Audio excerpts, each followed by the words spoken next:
तो यहाँ तो लाहौर की भी नजर है भाइयों। हमको देखना पड़ेगा कि उस दिन 25 तारीख के चुनाव के बाद देश में लड्डू बंटने चाहिए या लाहौर में लड्डू बंटने चाहिए। दिल्ली से बीजेपी सांसद रमेश बिधूड़ी ने टोंक में चुनावी भाषण में कहा कि राजस्थान और खासकर टोंक के चुनाव पर देश की ही नहीं बल्कि लाहौर की भी नजर है और हमको देखना होगा कि चुनाव के बाद देश में लड्डू बंटने चाहिए या लाहौर में लड्डू बंटने चाहिए। भाई अजीत जी कह रहे थे इस चुनाव के ऊपर पूरे देश की नजर है।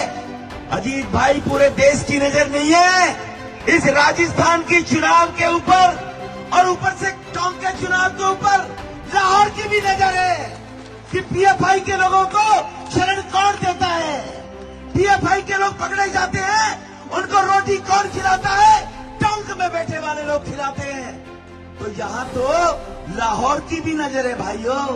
हमको देखना पड़ेगा कि उस दिन 25 तारीख के चुनाव के बाद देश में लड्डू बंटने चाहिए या लाहौर में लड्डू बंटने चाहिए कि पीएफआई के दलालों को यहाँ पर बैठने की जगह देने वालों को मिलेगी नहीं मिलेगी, ये देखना पड़ेगा।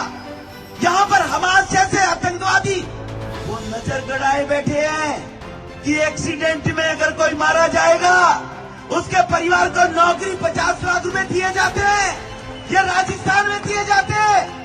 और किसी बेकसूर कन्या की हत्या कर दी जाती है तो उसे भीख के रूप में दिखाकर 5 लाख रुपए दिखाने की बात करते हो।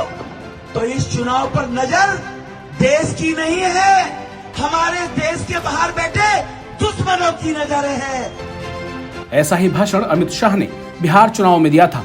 2015 के चुनाव में उन्होंने कहा था कि बीजेपी चुनाव हारी तो पाकिस्तान में पटाखे फूटेंगे। नतीजा आया तो महागठबंधन को 178 सीटें और एनडीए को 58 सीटें मिली। भाषा और भाषण जिस स्तर पर पहुंच गया उससे ये अंदाजा लगाना गलत नहीं होगा कि राजस्थान के चुनाव में बीजेपी की स्थिति सत्ता तक पहुंचने वाली नहीं है।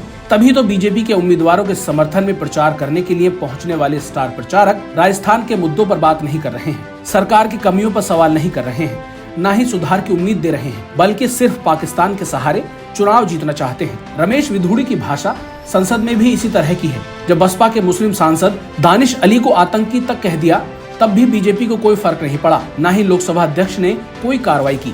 वैसे राजस्थान के चुनाव में पाकिस्तान के नाम का इस्तेमाल पहली बार नहीं हो रहा है। कुछ दिन पहले चुनाव प्रचार के दौरान तिजारा से बीजेपी के उम्मीदवार बाबा बालकनाथ ने कहा था कि तिजारा में भारत पाकिस्तान का मैच है।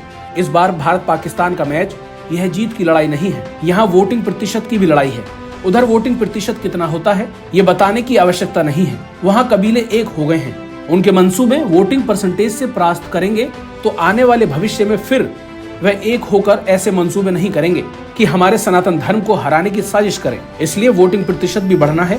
उनके इस बयान पर रिटर्निंग अधिकारी ने उनको नोटिस थमाया है, साथ ही उनसे 24 घंटे में जवाब भी मांगा है। इसी तरह बाबा बालकनाथ की सभा में भाजपा नेता संदीप दायमा भाषण दे रहे थे। इस दौरान उन्होंने गुरुद्वारों को नासूर कह दिया था। जब सिख समाज ने विरोध किया तो माफी का एक वीडियो बनाया जिसमें कह दिया मैं मस्जिद और मदरसों की बात कर रहा था। यानी राजस्थान के चुनाव में बीजेपी के नेता पाकिस्तान मस्जिद मदरसों के सहारे चुनाव में वोट मांग रहे हैं, न कि बीजेपी के घोषणा पत्र के नाम पर। न गहलोत सरकार की कमियों को बता रहे हैं, न वादे कर रहे हैं, न मोदी सरकार की उपलब्धि गिनवा रहे हैं। बस और सिर्फ बस पाकिस्तान मस्जिद मदरसों से ही बीजेपी को उम्मीद है। तो इस खबर पर आपकी क्या राय है दोस्तों, कमेंट बॉक्स में जरूर बताएं और हमारे चैनल THP न्यूज को फॉलो और सब्सक्राइब करना बिल्कुल न भूलें।